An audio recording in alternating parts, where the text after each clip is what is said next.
What is the common misconception you see or hear about sales? It's the number one is I don't like salespeople because they're always looking for an angle to try and sell me something that I don't want to serve their own needs. And so when I ask the question, who likes to be sold to, it's very rare that anybody puts their hand up. People are just there to further their own nest, to line their own pockets, to give me stuff that I don't want, don't need. Mm-hmm.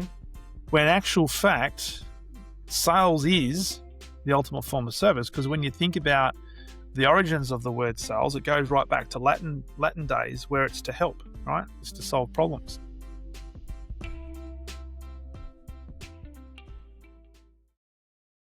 And welcome back, everyone, to the Coachful Coaching Leadership Podcast. This is David, and today I'm here with my guest, Darren Mitchell. Darren is a sales leadership coach and mentor and the creator of the Exceptional Sales Leader podcast and company. Since 2020, he's released 500 plus episodes focused on helping sales leaders build highly engaged teams, coach more effectively, and drive consistent, sustainable results. And we also talked about, Darren, in our previous episode where I was a guest on your podcast, how not to be a jerk when you're in sales, right? That's right. 100%. Terrific, David. Thank you. Yeah, I love it. I like how some people introduce me and where they get their information from. And it's pretty cool. It's pretty cool. And as you were saying that, I'm thinking, man, 500 plus episodes. That is true. In fact, yesterday I uploaded episode 865. Woo! And I got about 15 left in the can, which yours is one of them, which I've said I'm going to launch probably late this week, early March. So looking forward for people to listen to that. So yeah, it's I'm been looking a great forward journey. to that as well. Yeah, that was a fun conversation we had. You'll probably release that before this one goes out there. So, but we'll cross post and all that stuff. We'll have some fun. So Darren Mitchell, Mr. Darren Mitchell, calling from Australia, right? Yes, I'm in a place called, for people overseas, I'm in Melbourne, but I'm actually about an hour's north of Melbourne. So the southern part of Australia. And it used to be one of, if not the world's most livable city, but since COVID, it's sort of gone down the pecking order a little bit for a lot of reasons, which we won't necessarily go into today, but it's still a great place to live. Okay. Well, definitely a destination to visit one day. Absolutely. So Darren, let's dive into it. Why the Exceptional Sales Leader? Why did you start that company? It's an interesting question. I'd spent 20 plus years in corporate running sales teams, but also before that being an individual contributor. And I love sales, but sales is an interesting beast. It's an interesting profession. And if you talk to most people and you ask them the question, when did you decide to jump into sales? The vast majority of people said, well, I didn't. I actually fell into it. So you can't go yet to university and do a PhD in selling. Having said that, every single institution, including high schools and primary schools, should be teaching selling skills to kids. So the reason I started this is my career, I noticed a huge gamut, a huge range of capabilities, mindsets, behaviors across the sales teams, but also across organizations that we were dealing with. And this thing kept popping into my head. We want to be exceptional. We want to be exceptional people. And exceptional is a lot better than average. It's like the creme de la creme, the top 1%. Mm-hmm. And I was really curious as to what made people, and to take the Jim Collins book, Good to Great, there are certain things that exceptional people do that ordinary people or good people don't do. And that is they do the 1%ers really well. And the reason I use that is I wanted to talk to people and use the exceptional sales leader as a catalyst to improve the overarching discipline of sales and maybe help change the narrative around sales to say, hey, it's not something to be discarded, not something to be avoided. It's actually something to be embraced. And if we can get people to actually start to embrace the fact that, hey, I am a salesperson, I am a sales leader, I'm here to be of good service, and I can be exceptional and still make good money, then it's a good thing. So how do we help change the whole narrative around selling? So And the other thing I thought about was I did some research around that word exceptional and linked it to sales, and there was literally nothing out there that linked sales and exceptional together. So I thought, oh, I'm going to do that. Are And they yeah, oxymorons? well, some people might look at that because you ask people, what do they think of sales? Most people don't give you a very positive response around that. But you talk to people who like to do buying and their experience around buying, almost always as part of that buying experience, there is a salesperson who is being exceptional into creating an experience that person has now a good flavor, a good connotation around that experience around sales. So I wanted to help change the whole narrative, and that's what I do now with the podcast. I talk to people like yourself and help educate and help put the focus on this thing called sales. It actually can be a phenomenal career, and we want people to actually choose sales as a career choice, not necessarily fall into it, because it can be the most lucrative profession on the planet. It's very challenging, but it can be very satisfying and fulfilling at the same time. So why not? Yeah. So, in order for the words exceptional and sales to go together, I guess for people listening out there who don't like sales, what is the common misconception you see or hear about sales? It's the number one is I don't like salespeople because they're always looking for an angle to try and sell me something that I don't want to serve their own needs. And so when I ask the question, who likes to be sold to, it's very rare that anybody puts a hand up. It's very rare. In fact, I could say out of 100 people, there's probably zero point 0.1 of a person that would put their hand up, and they're a radical because that I just love analyzing how salespeople do things and the psychology that goes behind it. So they have this fixation with salespeople are just there to further their own nest, to line their own pockets, to give me stuff that I don't want, don't need. Mm-hmm. When in actual fact, sales is the ultimate form of service. Because when you think about the origins of the word sales, it goes right back to Latin days where it's to help, right? It's to solve problems. So if you've got a salesperson who doesn't lead with, I've got this fantastic product that I want to sell you, but they first lead with, what is the problem that you're experiencing or what are the challenges you're experiencing right now? And then maybe bring in a product or a service if it makes sense, then the dialogue starts to change, the narrative starts to change, and the experience starts to change. Mm-hmm. Mm-hmm. So that I'm kind of on a mission to try to change the world's approach to sales and say, hey, sales is not that bad. Because here's the other thing, David. We might have talked about this in my podcast. Is everybody's in sales.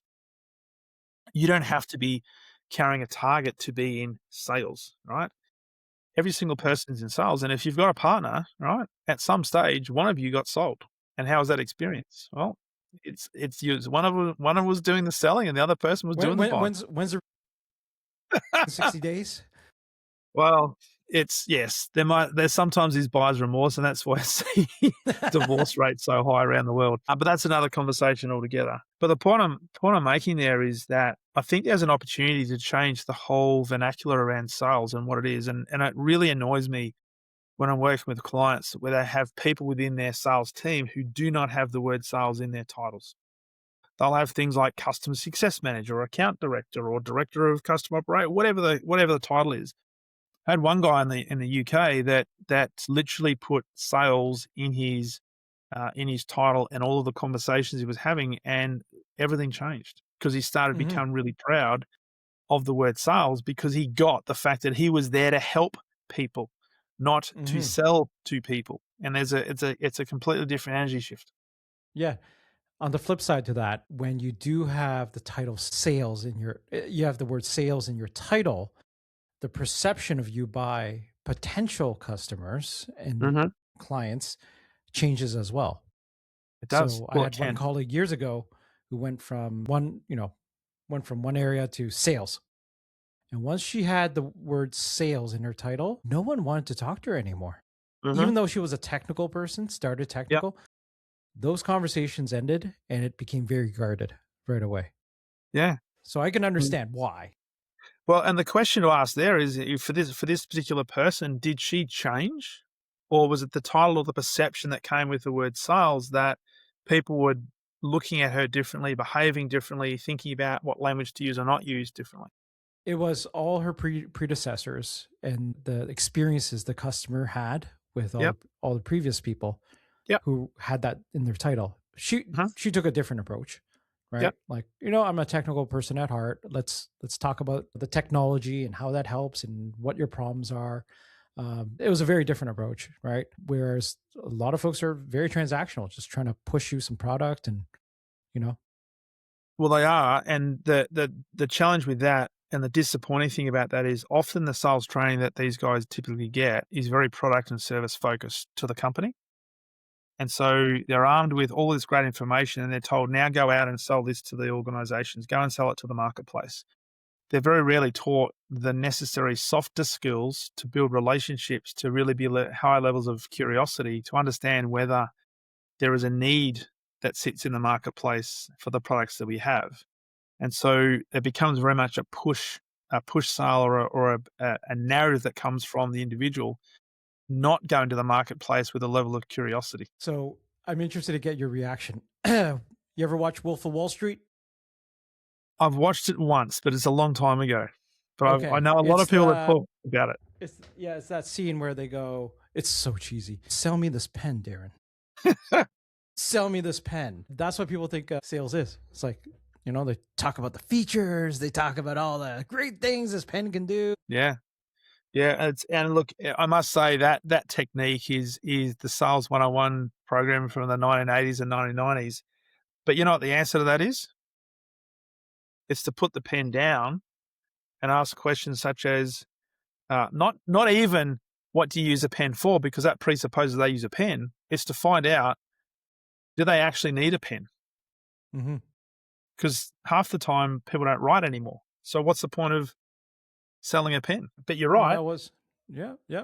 Very surface level. Wow, look at this pen. It's a beautiful silver. It's got a nice, easy little bit of rubber to hang on to. It's beautiful. It's all features, which, by the way, nobody cares about. No. What about, I'm sure it's similar in Australia, car dealerships? Good or bad? You know what? I'm fully aware of the reputation that car dealerships have, particularly the used car dealers, where they come out and the stereotypical suit with the big gold chains, eating a souvlaki with commission bread, and the feeling is as soon as you're on the car lot, you can't escape until you get a sale, because they're going to try and retrofit whatever product they've got so they can get a sale, walk out the door. My approach over this has changed because experiences the last couple of years, some of the best salespeople actually sit in car dealerships. Really? And the ones that do it really well, and this is the whole philosophy around exceptional sales leaders, you detach or disassociate from an outcome, right? So, and this comes down to people's mindset. So if you went on to the car lot years ago, and maybe there's still some exist today, often the experience you get from the salesman is what you're seeing physically play out is a physical manifestation of the scarcity mindset that they've got, because they've got a live customer they've got to try and convert. Why? Because they have to hit a target, because if they don't hit a target, they're in trouble. So it's all about them. Now you've got so much choice out there that it's relationship, and car dealers are now thinking more about what's the buying cycle, what process do customers go through. Now, in 2026, most customers, whether it be buying a car, buying a CRM system, or buying a widget, do their research before they even start to engage with a supplier organization. So when customers now come in, they're probably more qualified. So the role of the salesperson has to be more of a guide through a buying process rather than a instigator of a selling process. So the good ones are able to build relationships, but they'll start asking questions about, such as you said before about the pen. What are you looking for in a car? Why? What brings you in today? It's the level of curiosity and question-led selling that you walk out, because we've had this experience ourselves the last couple of years. The experience with the salesperson, it didn't feel like a selling experience. It was more of a guiding through a buying process, which is completely different. And what that says to me is a lot of car dealers have actually started to understand it's putting more emphasis on the buying journey than it is on selling a car to hit a target. Now, they still have to hit targets, but they do it through a different mechanism. So I tell you, with car dealership, it's been many years since I stepped foot in there to buy a car. my last experience, and I swore not to go back again. Just I found online sites to buy it another way. But that was just my wife and I just hate it to this day.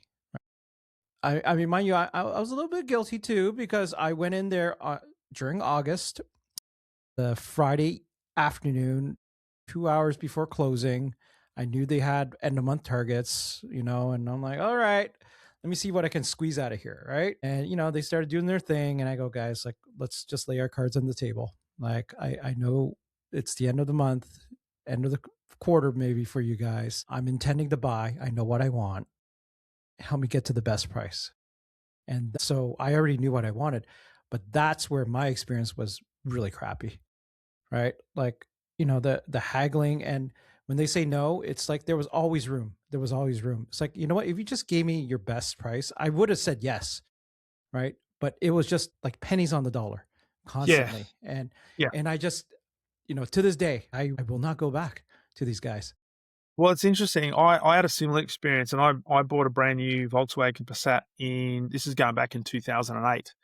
And the person who was running the sales campaign, he was literally, I went through a process about a month because I was comparing that car with a number of others. Mm-hmm. The last week or two before I decided on that car, he was calling me or emailing me multiple times a day. And it just felt like he needed to hit his target. So he was going to do Target, yeah. anything that he probably could, right? Interestingly, as soon as I signed the contract, that's the last I heard from him. Mm-hmm. So it was all about him and hitting his target. It was not about me and the customer as a customer. So that left a really sour taste in my mouth. Never heard from him since, right? I saw him once walking through the dealership because I got my car serviced, and he didn't even recognize me, right? So there was no after sale service. And the philosophy that I have about Exceptional is the sale doesn't begin until after the sale is made. So you can be all over a customer up until the sale is made, but what happens after that will tell you a lot about how continuous that customer relationship is going to be. Fast forward to today, some experiences that I've had, certainly with my daughter getting a new car, is they don't discount, right? So they've got a fixed price. So there's no relationship. There's no haggling over price. The price is the price. The only thing they might have is they might have some accessories they might be able to negotiate and throw in. But it's like going into an Apple store. Apple doesn't they don't Mm-hmm. discount. Yep. There's a buying experience. So the manufacturers and the car dealerships have become a lot more, I would say, professional, that they're starting to educate the market that there's no discounting anymore. You get value. So it's a value-driven conversation, which is starting to change the narrative. I do prefer that versus like you always feel there's something on the table that someone, you know what I mean? Like if there is this haggling, and Yeah, it cheapens the brand. It cheapens the value, even though it could be the nicest car possible. But if you're leaving totally. this room for haggling, I mean, Tesla has changed the game, right? Tesla, Elon Musk, no, the price is the price, full stop, That's it. right? That's it. But we deliver it to your door. Yes. Holy crap. Like, Yeah. that's amazing, right? Well, it's now a value-driven conversation rather than a price-driven conversation. And you think about it, I mean, Apple doesn't deliver to your door, but Apple creates such a great narrative around their company that people want to buy the brand, and they'll do whatever Mhm. it takes. When there's a new iPhone or a new iPad that comes out, you see these people lining up outside the store to be the first person to get their hands on one of those things, right? That is not done by accident. And Mhm. so they don't need to actually create price pressure in the marketplace because people want this. Look at some of the bigger brands and go back to the car example, Maserati and some of the big Rolls-Royce, they don't advertise. They don't need to Mhm. advertise Yep. because people want to be associated with that brand. So the question Yes. is, for organizations, how do you create an environment where people want to be part of that brand? And it is not a price conversation. You've got to give high quality, right? And there's got to be value. And that value is not what you think it's valued at, it's what the customer thinks it's valued at. So it Mhm. changes the whole way that you go to market, and it changes the whole way you sell to that market as well. Because I say to sales teams all the time, if you're having conversations around price too early in the buying cycle, it's gonna be a race to the bottom, right? So if you got customers that are asking in the first or second call or the first or second conversation about your pricing and asking for discounts, it should be a red flag that maybe you don't have the right customer in front of you. Yeah. Yep. Yep. And I would say that a similar thing too, when if you're looking for a job, like I was given bad advice years ago. Oh yeah, you gotta negotiate the salary in this way and that way and do it early. And I'm like, it didn't feel right. And obviously if it's not the right thing, like you gotta demonstrate your value as a potential employee first. Yeah, Then you have leverage. Right. And and even then, how much leverage? You have it, but you know, eventually the number's the number, right? I've done that. totally. I've done that to candidates too. They try to haggle me, and in a good way, right? At the end, and I basically said, look, this is the best and final. Yeah, that's it. The number's the And number. and you stick to that, right? There's nothing worse than a company, and I've seen this. I've worked for companies that have done this, right? You do the best and final offer, and then you have some senior executives involved, and all of a sudden you got 2 or 3 or 4 different versions of the best and final offer. Yeah, That yeah, diminishes credibility. yep, and yeah, and the person is like, whoa, how much money did I leave on the table now? Right? Correct, Creates correct. a terrible experience. Versus if you change it and say, "What's the value?" And it's not the value that we think. We know what the product's worth. We think we know what the product's worth, but it's only as valuable as what the market thinks it's worth. So what are they prepared to pay? And are they getting more value out of the product, out of the service than what they pay for it? That should be the approach of every single person selling something. And some people out there will say, make sure it's 10x the value that what they pay for. And that's fine, but it's hard to quantify. You got to make sure that when somebody does business with you, whatever product you're selling, whatever service you're selling, whatever price point you're selling it at, make sure that that customer believes, you know what, I'm getting a ripping deal and I'd be probably prepared to pay more, but I'm actually happy with the value that I'm getting. That Mm, starts to create longer term customer value and a higher probability that they'll stick around, but also they'll start to potentially recommend others in their inner circle to come and maybe do business with you if they're in that particular marketplace for a solution to a problem. yeah. So Darren, I do have a question for you now. Yes. We just talked about a lot of the characteristics of what an exceptional salesperson should look like. I'm curious though. You've done a lot of like 800 podcast episodes. You've been in the workforce for many years. I'm curious though, recently, if there's anything you've changed your mind about around sales, and what would it be? What would it have been? It's a really interesting question, David. And maybe I'm suffering for a little bit of exceptional sales leader bias. Is there anything I've changed my mind about? Um, at a high level, I'd say no. If anything, it's almost continued to reconfirm for me that sales is not about your product or your service. It's all about the customer. And this is where, over time, this philosophy of sales being the ultimate form of service is formed. And so, if you think about the continuity, the sustainability of organizations, they need customers. So, customers are good for business, but you've also got to have a reputable product, service, organization, all the stuff that goes with that. Otherwise, people will leave, right? And you're always trying to fill the boat while it's actually leaking at the bottom. So I don't think it's necessarily changed. I think maybe the approach might have changed. And I think companies are now starting to take more on board the fact that it's not just about their products and services. They have to be more patient and they have to start to focus more on the buying cycle and the buying journey and be more buyer centric and helping customers make purchasing decisions as distinct from selling them what they want to sell them. So the process is probably still the same, but the narrative around the psychology is changing. And the reason I say that is everywhere you look, and particularly with the amount of technology and access to information that we have today, buyers are more educated than they ever have been and will only continue to be so. And with AI, people will say, you know what, I actually don't need to necessarily speak to a salesperson. Now, there'll be some organizations with some products and services where that is probably true. I would contend still that at a big end of town, more complex sales, you need to still have an interaction with a human being. But buyers are more and more educated, which means they're often making decisions as to which organization they're going to interact with and potentially buy services and products from before they even interact with that company. All right. So I actually was speaking to a person yesterday, actually last night, who was talking about the fact that one of his clients lost a sale No, it was him. He actually didn't purchase a service because he'd done all of his research, but the seller jumped on and was following his own selling process and was not paying any attention to this guy's buying process. And Hmm. he's telling me I had money to spend. I was ready to sign on the bottom line, but this seller was going through the old adage of the sales process Yep. that he Yep. had to educate, and he just didn't get the sale. You just want to go like that. Oh my Yeah. God. How many times have we been in this years ago where this one situation happened where the guy, we're doing this, we're talking, the customer said, okay, send me the paperwork. It doesn't take a genius, Darren. They said, okay, let me hang up now. That's it. Okay. And send you the paperwork. Yes. Okay. The guy kept on talking Yeah. and talking and talking and talking. And then I'm like, okay, it's 1 minute, 2 minutes, 5 minutes. And I basically like, we're remote. So I texted him. I go, shut the F up.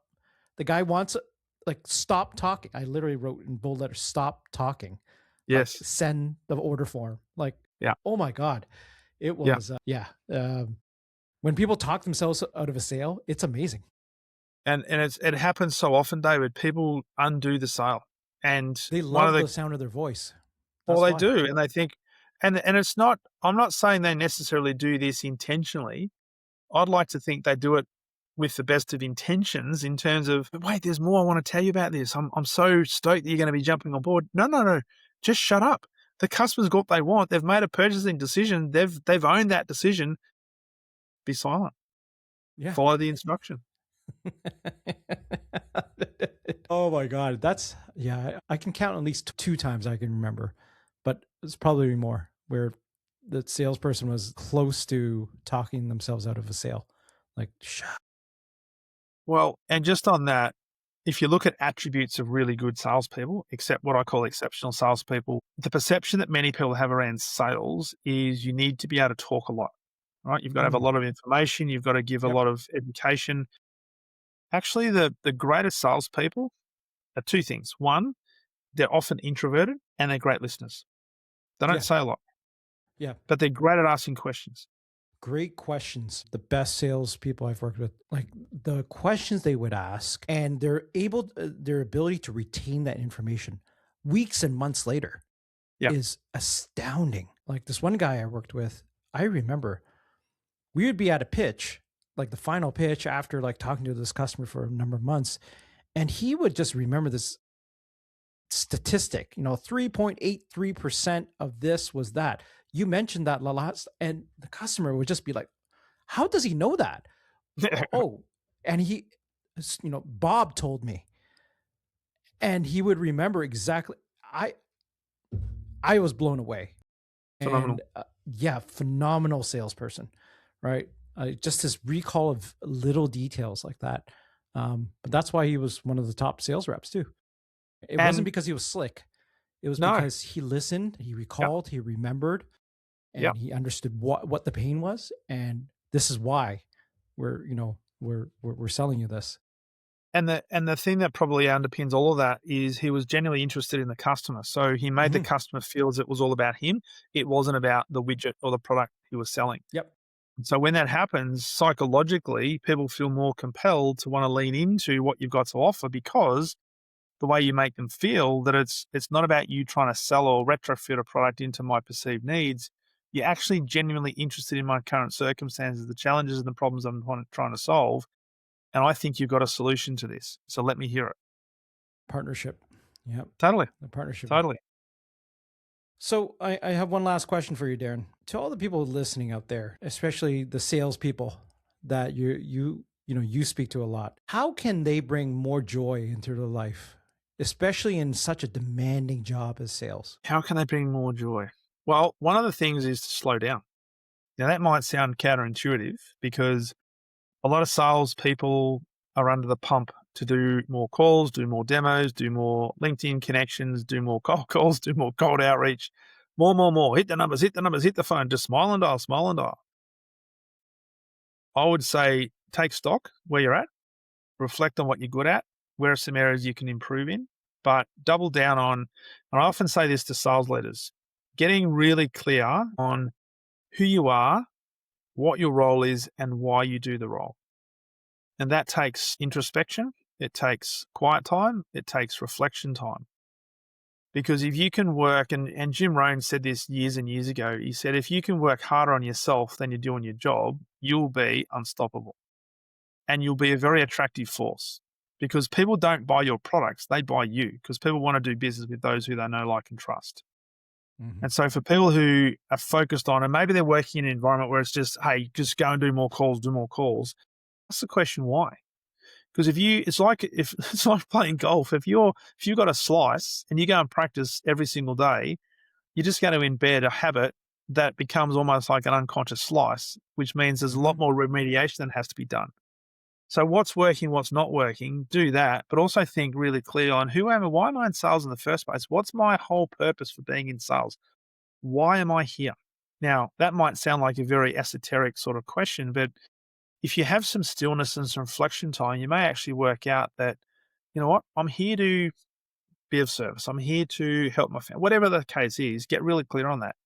And then from that, you can put a plan together to say, what's the best way for me to do that? And it's not the doing component, it's the being component. And that's why Jim Rohn said, work hard on yourself. So who do you need to be every single day? Right. And you might have to say, I need to be authentic. I need to be genuine. I need to be curious. I need to be a great listener. They're all characteristics that you can learn. And guess what? I've said none of that has anything to do with the product that you're selling or the service you're selling. Yep. Self-leadership is the most important leadership. Totally. Otherwise you can't lead others. 100%. And I can tell you that people want to do business with those who, are really self-aware, but also they get the genuine sensation and feeling that you are there to help them solve a problem. Now, if you can do that and help chaperone a person through a buying cycle and allow them to make a buying decision, they're more likely, to remain with you as a company and have that product become part of their life. And they're more likely to come back and, when the time's right, buy more. But also, they're more likely to recommend to others, hey, go and talk to David, because the experience I had was really good because he'll look after you. So there's a trust transfer there as well. Mm-hmm. Yeah. Referrals are always the best. Totally. Referrals are always 100%. the best. Yeah. Yes. Well, Darren, as we said, 30 minutes passes by very quickly. It does. It does. If people need to find you and see what's going on in the world of the exceptional sales leader, where can they find you, Darren? I love that, David. If they need to find me, well, they might need to find you first. But if they'd like to have a look at what I do and look at me, LinkedIn is the best place. So either put my name in, Darren Mitchell, or look up Sales Leadership Coach, and it'll pop up. And the website is exceptionalsalesleader.com, and there's a link there to the podcast as well. So podcast is all over LinkedIn, but LinkedIn is probably the best place to go. Right. Well, thank you, sir. And with 800 plus episodes, you're rocking it. And I'm sure the ratings that are up there as well. Well, all right, Darren. Well, thank you very much for joining me today. Yeah, thank you. Thanks for stopping by, and look forward to both of our episodes being released in the near future. Absolutely. Thanks, David. Great conversation, mate. Appreciate you having me. All right. Thank you. And thank you, everyone, for listening. And if you like this episode as well as this podcast, smash that subscribe button and love button. Or is it called the like button? Doesn't matter. Ciao, folks. Bye. That's a wrap on this episode of the Coachful Coaching Leadership Podcast.